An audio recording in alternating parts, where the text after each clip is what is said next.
Tuesday, updates 1. Oh, okay, so that's the pit.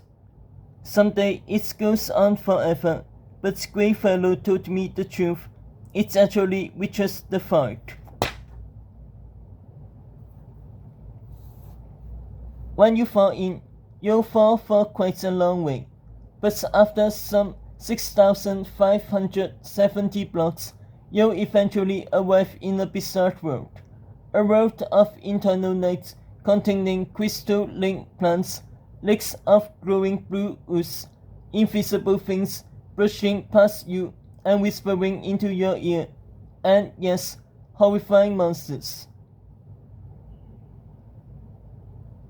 At least, that's what Squayfellow told me when I asked him about it.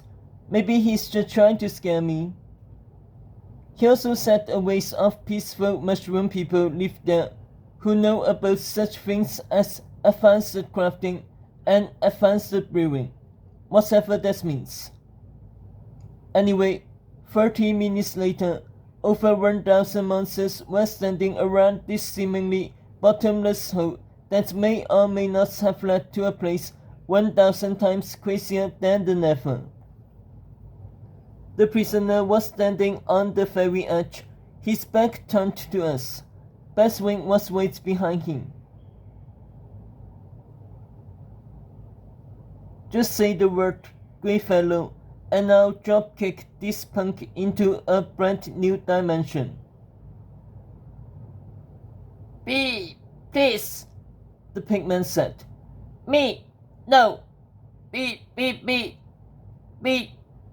bad.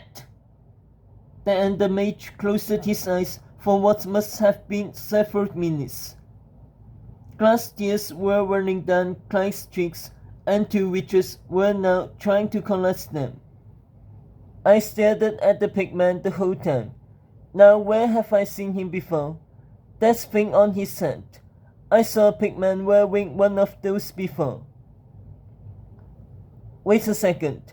He was the guy leading all the other monsters in the overworld after Enderstar teleported away. He was the smart one, the zombie pigman who could actually talk. What's his name again? Whack? Yes, Whack, the zombie pigman captain. Very well, Squayfellow said at last. I've decided that. No, I shouted. I walked up to Whack and turned to the other monsters. Wait, I've seen this pigman before. What? In the Nether Fortress?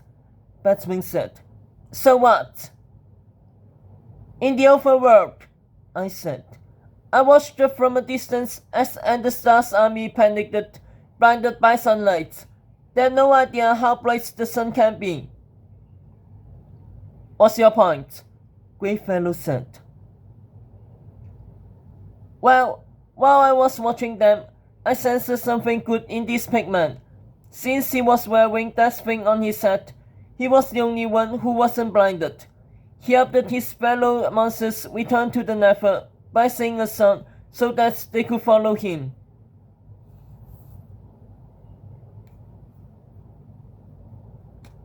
The Ender Mage nodded. I see. Wearing a helmet, yes. So, he's quite smart.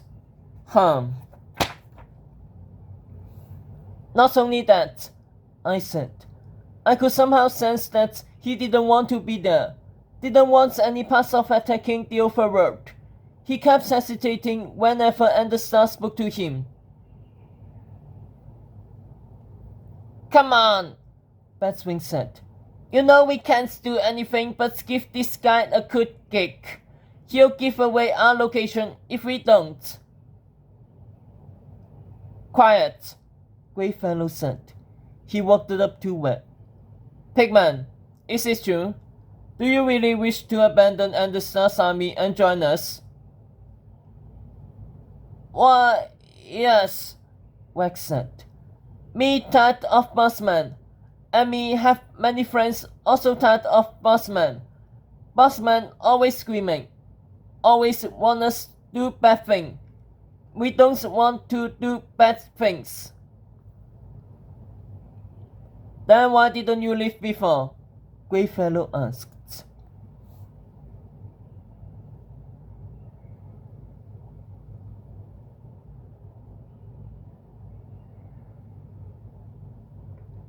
We scared. Bossman make fire from no fire. Bossman make white sap light from no white sap light. Bossman also turn free me Frank into flying black squeaky thing. Then he eats flying black squeaky thing. Me so sad. Me so angry.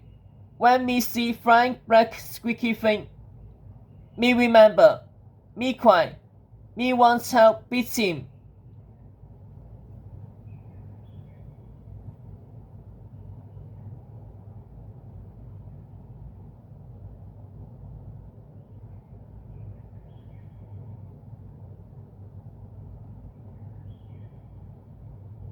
Flying black squeaky thing?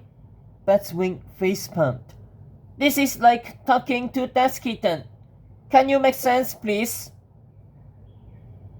He means bats, I said. Oh, right. I'm no wizard, but I believe there's only one spell that can turn someone into a bat, Clank said. Yes. Greyfellow's expression grew even more serious. Polymorphy. This is bad news indeed. He's much more powerful than we thought. Why don't we let Red Jonas then? Clank asked. If he really does want out of Enderstar's army, he can tell us anything he knows. Not a bad idea, Greyfellow said. He may also convince his friends to switch sides and join us.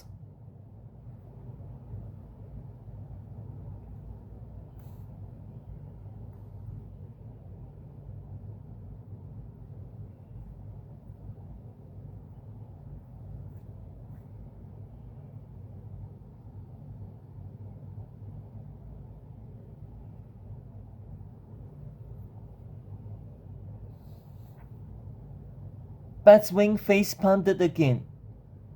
Man, don't you guys know anything? We can't take any chances. Listen, I'm a Wither skeleton, okay? I grew up in that Nether fortress. I used to be a bad mob. I know what bad mobs think. And here's what bad mobs think. Bad things. And the star probably sent him here and told him to say all of that stuff.